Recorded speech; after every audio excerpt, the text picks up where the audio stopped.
আসসালামু আলাইকুম দিনী ভাই বোনেরা, সবাই কেমন আছেন? আশা করছি সবাই আল্লাহর অশেষ মেহেরবানিতে সবাই ভালো আছেন। আলহামদুলিল্লাহ, আমিও ভালো আছি। মৃত্যুর ঘণ্টা বাজবে একদিন, সবাইকে সতর্ক হতে হবে।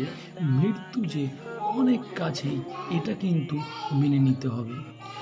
মৃত্যু থেকে কেউ কোনোদিন পায়নি খোঁছার, সেই যত বড় হোক না বাদশা, তাকে মৃত্যুর স্বাদ গ্রহণ করতে হবে, এটাই আছে লেখা।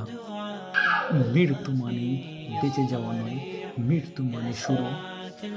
পরকাল সুন্দর করতে চাইলে গড়তে হবে এই কালের এক সুন্দর জীবন। কবর দেখেছি, কিন্তু কবরের আযাব দেখিনি। কবরের আযাব অতি ভয়ানক। আসসালামু আলাইকুম।